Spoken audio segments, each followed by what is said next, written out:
नमस्कार मित्रांनो मैत्रिणींनो, आता आपण अभ्यास करणार ABB या कंपनीचा. ABB ही MNC कंपनी आहे आणि ही 3-4 क्षेत्रामध्ये मेनली इलेक्ट्रिकल कंपनी आहे.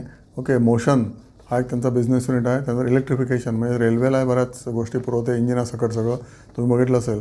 रेल्वे प्लॅटफॉर्मवर गेल्यानंतर ABBची इंजिन असतात. ओके, तर ABB ही कंपनी रेल्वेला भरपूर सामान पुरवते आणि रेल्वेला भरपूर कॅपिटल आता रेल्वे मंत्र्यांनी वैष्णवने अलोकेट केलेलं आहे. त्यामुळे यांना चांगले दिवस येण्याची शक्यता आहे. ओके, आणि तिसरी यांची बिझनेस युनिट आहे ते प्रोसेस ऑटोमेशन म्हणजे टाटा पॉवर किंवा HPCL BPCL या लोकांना जे कंट्रोल रूममध्ये साहित्य लागतं ते सुद्धा हे लोक देतात आहेत. आणि fourth division is robotics. Okay, तर ह्या सगळ्या चारही डिव्हिजन फिनॉमिनली चांगल्या करतात आहेत आणि सगळीकडेच रिप्लेसमेंट चालू आहे. रेल्वे इंजिन सगळे गेटिंग रिप्लेस्ड. ओके, नंतर transformers getting replaced, lot of electrical equipment is getting replace, कारण त्यांचं ऑलरेडी 50 वर्ष आयुष्य संपलेलं आहे. ओके, हा शेअर 9,000 होता किती 2024 साली, आता सध्या 5,000ला असेल. बघा तुम्ही टेक्निकल चार्ट बघा. फंडामेंटली सुंदर कंपनी आहे ही, MNC कंपनी आहे. याची चेअरमन ॲड्रियन नावाचे एक मॅनेजिंग डायरेक्टर चेअरमन आहेत आणि संजीव शर्मा हे मॅनेजिंग डायरेक्टर आहेत. 900 इलेक्ट्रिक लोकोमोटिव्हचे यांच्यावर ऑर्डर आहेत. ओके, 300 रिन्युएबल एनर्जीचे प्रोजेक्ट्स हँडल करतात आहेत आणि 80% इंडियन मेट्रो म्हणजे मेट्रोचे पण हे लोक खूप कामं करतात आहेत. आणि 26 states ABB power distribution 26 state distribution boards power distribution boards हे म्हणजे आपले MSCB टाईप महाराष्ट्राची, यांना भरपूर ऑर्डर्स असतात. आणि ह्याचं PBT वगैरे सुंदर आहे. एका वर्षाचा CAGR PBTचा याचा 12% वाढलेला आहे.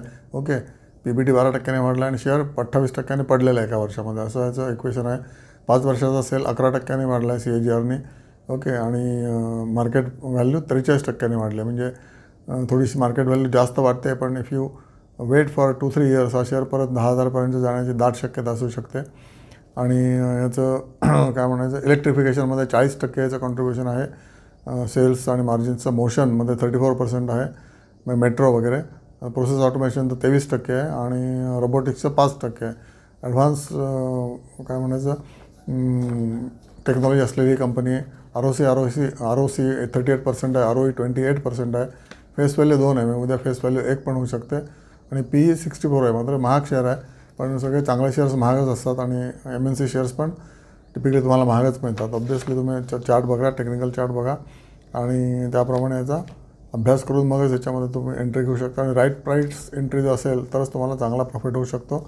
आणि यांच्या प्रॉडक्ट्सला प्रचंड डिमांड आहे. हा बेसिकली इन्फ्रास्ट्रक्चरचा शेअर आहे, त्यामुळे जसं जसं रेल्वेला दरवर्षी अलोकेशन मिळत जाईल, मेट्रोला दरवर्षी अलोकेशन मिळत जाईल आणि डिस्ट्रीब्युशन बोर्ड जसं जसे अलोकेशन करतील तर या कंपनीला प्रॉफिटच प्रॉफिट आहेत. आणि कंपनी प्रोजेक्ट डेव्हलपमेंट उत्तम करते, प्रोजेक्ट एक्झिक्युशन पण उत्तम करते. ओके.